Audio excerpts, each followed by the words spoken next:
Hello my dear friends, मैं जितेंद्र कुमार। मैं अपने इस यूट्यूब चैनल पर आपका स्वागत करता हूं। डियर फ्रेंड्स, जैसा कि मैंने पिछले वीडियो में टेंस पढ़ाया हूं और उसका पार्ट 2 मैं पढ़ाने जा रहा हूं। आपने अगर पार्ट 1 नहीं देखा है तो प्लीज़ वीडियो के डिस्क्रिप्शन में पार्ट 1 का वीडियो का लिंक है, आप उसे ज़रूर देखिए। और ये पार्ट 2 टेंस का है।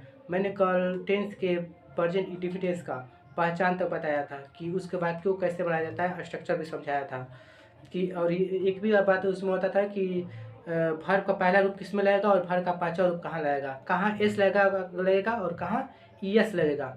ठीक है, तो उसी को हम आज उसके आगे पढ़ाने का प्रयास करूँगा। प्रेजेंट इंडेफिनिट तो मैंने यहाँ लिख दिया है प्रेजेंट इंडेफिनिट। तो हम पहले नोट जानेंगे ना कि कहाँ एस लगता है और कहाँ ई एस लगता है वाक्यों में। ठीक है, तो हम लिख रहे हैं कि नोट नंबर पहला हो जाएगा हमारा, यदि कर्ता के स्थान पर ही, सी, इट तथा सिंगुलर नाउन हो तो देखो, यदि कर्ता का स्थान पर ही, सी, इट तथा सिंगुलर नाउन हो तो क्या करेंगे? हो तो मुख्य क्रिया यानी मेन भर मुख्य यानी मेन भर में ईएस को जोड़ा जाता है। यदि हमारा कर्ता क्या रहे, ही रहे, सी रहे, इट रहे या सिंगुलर नाउन रहे, नेम रहे, तो उसके साथ यानी मुख्य क्रिया के साथ ईएस को जोड़ देंगे। ठीक है, तथा इसके बाद देखिए, तथा कर्ता के स्थान पर आई, वी, टी दे, वी तथा प्लूरल नाउन हो तो मुख्य क्रिया में यस तथा यस को नहीं जोड़ा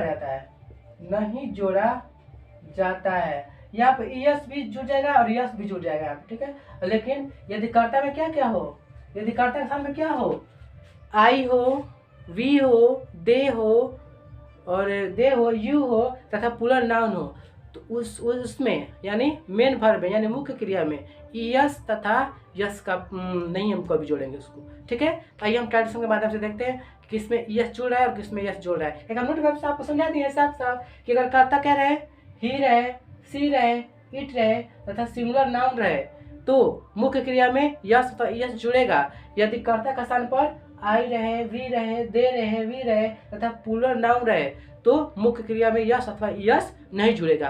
तो आइए हम लोग अनुवाद के माध्यम से समझते हैं कि किसमें यस लग रहा है और किसमें यस नहीं लग रहा है, किसमें यस लग रहा है, किसमें यस नहीं लग रहा है। देखिए, जैसे यहाँ पे एग्जाम्पल लेते हैं।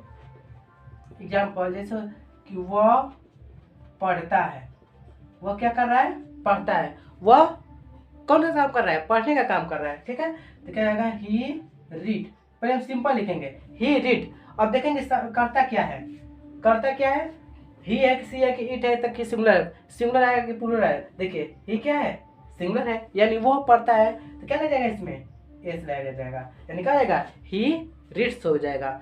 एक और देखते हैं, जैसे वह बाजार जाता है। टेक्स्ट में क्या है हमारा, वह बाजार जाता है। ठीक है, यानी क्या आएगा, ही सिंगुलर है तो ही, देखिए गो है, ये तो ही तो सिंगुलर है तो उसमें क्या जुड़ जाएगा, यस जुड़ जाएगा, यानी ही गोज टू मार्केट, यानी वह बाजार जाता है। एक और देख लीजिए, जैसे राधा नाचती है। क्या रहेगा, राधा नाचती है। तो देखेंगे राधा क्या है, तो राधा सिंगुलर है। ठीक है, यानी क्या लिख देंगे, राधा डांस है, ये सिंगुलर है तो अंत में क्या जुड़ेगा, एच जुड़ जाएगा, यानी राधा डांस। ठीक है, अब एक और देखिए, प्लूरल में हो जाएगा, तो दे देगा कि मैं खेलता हूँ, मैं खेलता हूँ। क्या जाएगा आई, आई देखिए आई प्लूरल में आएगा कि नहीं, आई क्या आएगा प्ले हो जाएगा। दे देगा तुम तुम तुम दौड़ते हो, दे देगा क्या तुम दौड़ते हो, तुम क्या कर दौड़ते हो, दौड़ते क्या जाएगा यू देगा यहाँ पर, यू प्लूरल है, प्लूरल यू है ना, यू प्लूरल है तो क्या जाएगा यू रन, क्योंकि इनमें यस और यस नहीं जुड़ेगा क्योंकि ये क्या है प्लूरल है, प्लूरल वर्ब है, नहीं प्लूरल सब्जेक्ट है। ठीक है, अब एक और देते हैं इसे, वे लोग टीवी देखते हैं, वे लोग टीवी देखते हैं। ठीक है, तो देखेंगे दे क्या होता है, दे प्लूरल सब्जेक्ट हमारा है। ठीक है, तो दे आ गया, तो अब जो भी मुख्य क्रिया आएगा उसमें यस नहीं जुड़ेगा। They watch TV, they watch TV, वे लोग टीवी नहीं देखते हैं। तो देख लीजिए अच्छे से टेंशन को, आप लोग को समझ में आएगा कहाँ यस लग रहा है और कहाँ यस लग रहा है और कहाँ यस लग रहा है, कहाँ यस नहीं लग रहा है। ठीक है, आप लोग को कोई डाउट हो सकता है तो कमेंट के माध्यम से आप लोग हमसे पूछ सकते हैं, हम आपको बताने का प्रयास करेंगे। ठीक है, तो आइए अब हम देखते हैं और आगे इससे। तो हम लोग नोट 1 देख लिए डियर फ्रेंड्स, अब हम क्या देखेंगे नोट 2 देखेंगे। ठीक है, तो आप लोग जैसे कि पता है कि जिस हिंदी वाक्य के अंत में ताते ती लगा रहता है उसमें ईजेएमआर का प्रयोग नहीं किया जाता है, लेकिन कुछ ऐसे भी सेंटेंस हैं जिसमें ताते ती होता है लेकिन तब भी उसमें ईजेएमआर लगता है। तो कहाँ लगता है, तो आप लोग को मालूम होगा कि कोई भी अगर सेंटेंस है उसके वाक्य में ताते ती है, ता है, ती है, ते हैं, लेकिन उसमें क्या छिपा रहता है, मुख्य क्रिया रहता है।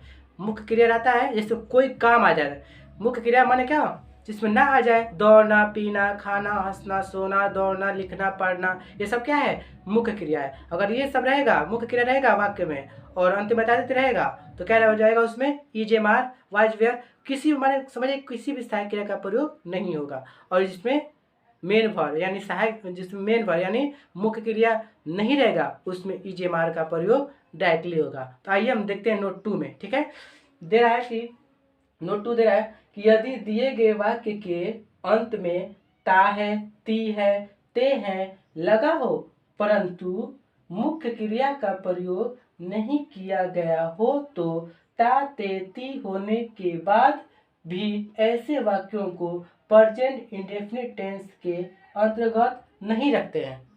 ठीक है, यानी दिया गया वाक्य हो जिसमें ता, ती लगा हो लेकिन उसमें मुख्य क्रिया का प्रयोग नहीं किया गया हो, तो मुख्य क्रिया का प्रयोग नहीं किया गया हो तो ऐसे वाक्यों को प्रेजेंट इंडेफिनिट टेंस में नहीं रखते हैं। जैसे एग्जाम्पल मतलब समझते हैं, जैसे 2 और 2 4 होते हैं। ठीक है, 2 और 2 4 होते हैं, इसमें मुख्य लग रहा है कहीं भी, सिंपल है 2 और 2 4 होते हैं, टाइप लगा है इसमें, देखिए इसमें मुख्य क्रिया नहीं है तो सिंपल बन जाएगा। 2 का हो जाएगा 2, तो 2 और क्या जाएगा एंड, फिर 2 होता लिख देंगे 2, हाँ 4 होते हैं तो क्या जाएगा इज 4, 2 और 2 4 होते हैं यानी 2 and 2 इज 4। अब देखिए इसी रिलेटेड एक और वाक्य है, जैसे हो जाएगा ये तो हो गया, एक और मान देते हैं कि 5 और 5 10 होता है। ठीक है, लिख देंगे 5 and 5 इज 10। ठीक है, सिंपल है, इसमें नहीं मुख्य क्रिया नहीं नजर आ रहा है, लेकिन ऐसे ही एक नोट अलग से है, जैसे देखिए इस हो जाएगा कि 2 और 2 4 बनाता है। देखिए यहाँ पर चेंजिंग हो गया ना कि 2 और 2 4 बना, देखिए इसमें है कि 2 और 2 4 होते हैं लेकिन इसमें क्या कर रहा है 2 और 2 4 बनाता है, 2 और 2 4 बनाता है, देखिए बनाने का आ गया। तो आप लोग को मालूम होगा मेक माने बनाना होता है, तो इसमें ना शब्द आ गया कि नहीं आ गया शब्द, यानी ये क्या हो गया मेन वर्ब हो गया। तो कैसे इसको बना देंगे, दे देंगे इसमें 2 and 2 बनाने का आएगा मैक्स और 4 का आएगा 4 या FOUR, यानी 2 and 2 मैक्स 4। ठीक है, तो आप लोग को समझ में आया होगा। तो आइए हम लोग आगे देखते हैं। तो डियर फ्रेंड्स तो हमने सिंपल अनुवाद को पहले देख लिया है कि तारे तिरे सिंपल में कैसे बनेगा, वो तो हो गया। अब आता है हमारा क्या, नेगेटिव। नेगेटिव सेंटेंस कैसे बनेगा। अफर्मेटिव सेंटेंस तो आप देख लिए हैं कैसे बनेगा, लेकिन हम क्या देखेंगे, हम नेगेटिव सेंटेंस देखेंगे कि नेगेटिव सेंटेंस रहेगा तो उसको हम कैसे बनाएंगे। ठीक है, तो आइए देखते दे दिया स्ट्रक्चर फॉर नेगेटिव सेंटेंस, यानी प्रेजेंट इंडेफिनिट टेंस का नेगेटिव सेंटेंस देखेंगे। तो इसका स्ट्रक्चर क्या बनेगा नेगेटिव का, तो लिखेंगे पहले क्या, subject plus subject plus do या does plus not plus verb का पहला रूप plus object plus other word. इसे क्या हो जाएगा, हमारा स्ट्रक्चर हो जाएगा। ठीक है, ये हमारा क्या हो जाएगा, स्ट्रक्चर हो जाएगा। ठीक है, तो आइए देखते हैं एग्जाम्पल। जैसे वह सुबह में नहीं दौड़ता है। ठीक है, यानी ये तो है कि वह सुबह में दौड़ता है, तो दिया रहेगा क्या, वह सुबह में दौड़ता है, तो क्या होगा, अफर्मेटिव सेंटेंस यानी सकारात्मक वाक्य। लेकिन इसमें क्या दे दिया है कि वह सुबह में नहीं दौड़ता है, वो कब नहीं दौड़ता है, सुबह में नहीं दौड़ता है, तो नेगेटिव हो गया। क्या दिया है, डू डज, तो क्या इसको बढ़ाएंगे, लिख देंगे क्या, ही डज नॉट, दौड़ना क्या आएगा, रन, यानी वह नहीं दौड़ता है, तो कब नहीं दौड़ता है, सुबह में नहीं दौड़ता है, क्या आएगा, इन द मॉर्निंग। ठीक है, वह सुबह में नहीं दौड़ता है, तो क्या आएगा, he does not run in the morning. एक और सेंटेंस आ जाएगा यहाँ पे कि तुम अंग्रेजी नहीं पढ़ते हो। ये आ गया, तुम अंग्रेजी नहीं पढ़ते हो। इसका सेंटेंस बनेगा you do not read English. ठीक है, you do not read English. ठीक है, तो हम ऐसे सेंटेंस को ऐसे बनाएंगे, नकारात्मक वाक्य बताएंगे या नेगेटिव सेंटेंस बताएंगे। तो आप लोग को एक प्रॉब्लम आ रहा होगा, क्या, कि इसमें डज क्यों लग रहा है और इसमें डू क्यों लग रहा है। ठीक है, इसमें डज क्यों लग रहा है और इसमें डू क्यों लग रहा है। ठीक है, तो ऐसे से माने डू क्यों लग रहा है, डज क्यों लग रहा है, तो ऐसे हम ये प्रॉब्लम को आप लोग को हम सोल्यूशन अभी कर रहे हैं कि कहाँ डू लग रहा है और कहाँ डज लग रहा है, आखिर क्यों लग रहा है। ठीक है, तो आगे देखते हैं इसके।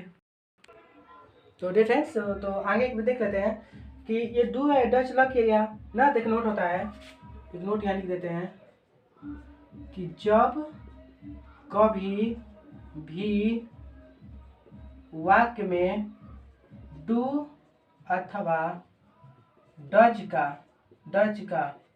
प्रयोग होता है, तब मुख्य क्रिया यानी मेन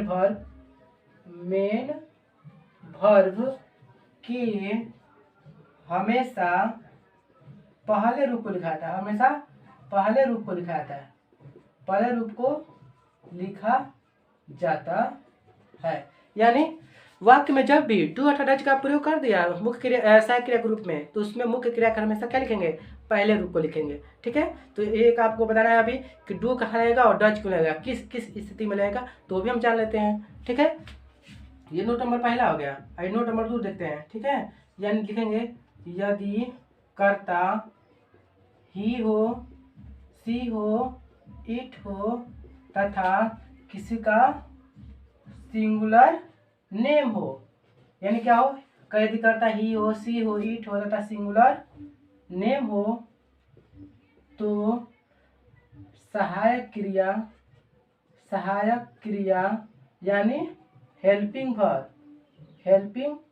वर्ब के रूप में हमेशा डज का प्रयोग किया जाता है, DOES, डज का प्रयोग किया जाता है।